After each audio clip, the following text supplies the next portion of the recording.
History is filled with tales of kings and generals, despots and freedom fighters. They are remembered because they took a stand. One such outstanding figure in the annals of history is Charles de Gaulle. Charles de Gaulle was a French military officer at the outbreak of the Second World War. With Nazi Germany at the height of its power, Charles de Gaulle played a pivotal role in winning the Second World War due to his many years of military experience, no-nonsense attitude, and rallying much of France to his side. This made him a force capable of fighting Hitler's regime and proved vital for the Third Reich's defeat. Born in the city of Lille in northern France, Charles André Joseph Marie de Gaulle was part of a deeply religious family of Catholics. His family was full of intellectuals and nationalists who helped shape him into the man he would be in the later years of his life. After receiving an education at Saint-Cyr, the premier French military academy, equivalent to West Point, de Gaulle, along with tens of thousands of fellow Frenchmen, fought in the First World War. After the war, Charles de Gaulle continued to serve in the military. During this time, he wrote The Army of the Future, calling for France to modernize its armed forces with mechanized weapons such as tanks, something the Germans did, but the French did not. Only a colonel at the outbreak of the Second World War, Charles de Gaulle fought hard during the German invasion, gaining some of the few victories of the Allies during the Battle of France. While the government prepared to surrender, de Gaulle instead proposed a retreat to the French colonies in Africa. Unfortunately, the French government surrendered on the 22nd of June, 1940. His superior military tactics, demonstrated his victory at the Battle of Montgarnet, and his book, The Army of the Future, as well as his 28 years of military experience prior to the Second World War, made Charles de Gaulle a key figure in defeating the Third Reich. After the First World War, France was on the verge of collapse. The war had killed or crippled a generation of young men and ravaged the northern areas of France, which were considerably more industrialized than the south. France was also massively in debt, and the populace was discontent. So much so that without the leadership of Georges Clemenceau, France would have collapsed during the First World War. Despite the fact that the people of France were disheartened, Charles de Gaulle stood up for France, to rebuild the nation into the superpower that it once was, and to continue to be the center of cultural and economic trade. This unfailing belief in the glory and grandeur of France is what made him a leader for the people. This faith in his homeland was what made it possible for him to take a stand to the fascist governments of Germany and Italy. Even though he was gaining support in France, he was constantly on the verge of losing support with the Allied powers, not only for his insistence of keeping full control of the action, but also for what Churchill described as patriotic arrogance. These strained relations were understandable as de Gaulle believed the British were going to take over French colonies, and with the betrayal of his own government, his demands could be seen as a precaution. But it also demonstrates his readiness to spring into action whenever the need is presented.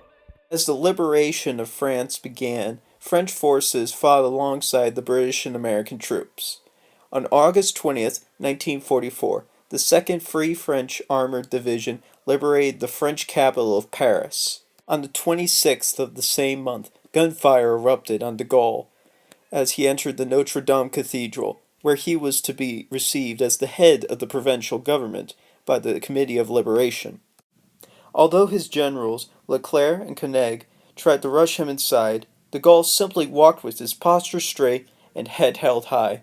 Later that same day, he gave his famous words on the continuity of the Third Republic at the Hôtel de Ville.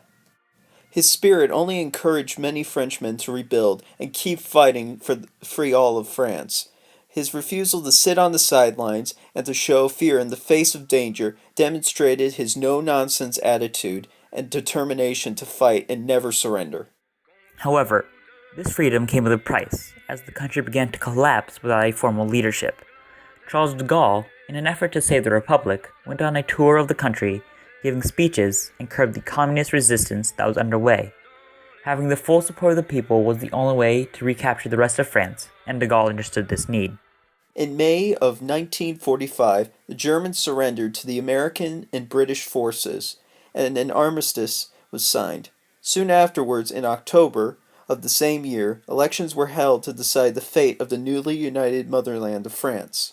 De Gaulle campaigned for a strong executive branch, but faced resistance from other parties who wanted to restrict the powers of the presidency. Communists clashed with Socialists, de Gaulle, and the Popular Republican movement as to how long the assembly should be in power. However, only after 2 months after taking charge of the government, de Gaulle stepped down because of the dominant Communist Party's interference in how he refused to put communists in any major positions. Despite the political divisions, de Gaulle was the glue that held the country together. In fact, it has been said that Charles de Gaulle, when he later returned to the presidency in the early days of the Fifth French Republic, that he was the Fifth French Republic.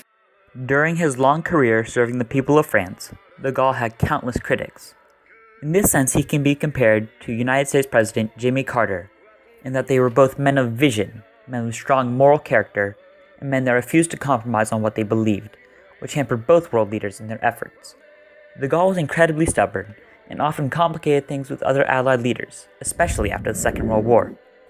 This was because of how he wanted to make France an equal partner to the United States and the United Kingdom, because he somewhat rightly believed that the United States and United Kingdom considered France to be a negligible quantity.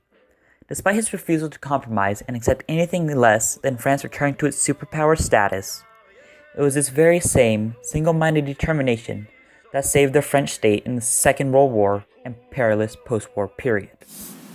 Although he could be stubborn at times, de Gaulle can easily be recognized today as the savior of France. It would have been impossible for the Allies to secure France without the resistance in the motherland, and the voice of that resistance came from Charles de Gaulle.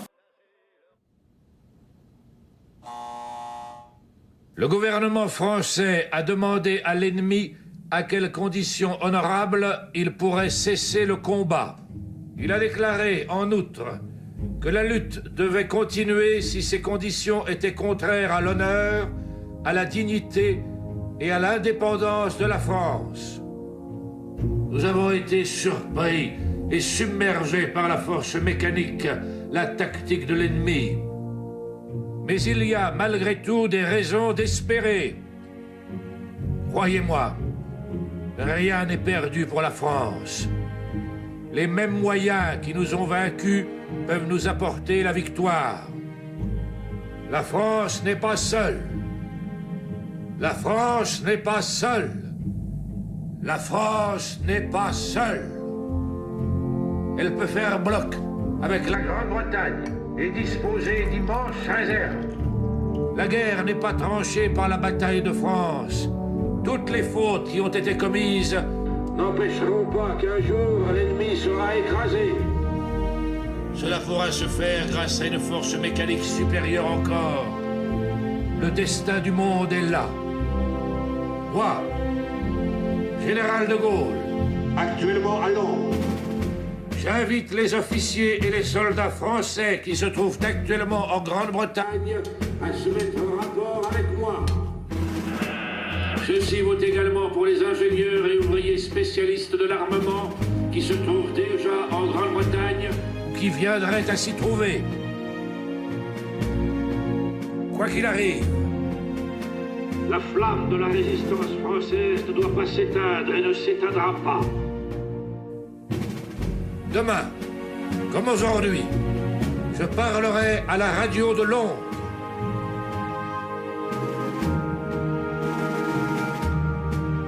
Thank you. That was very good.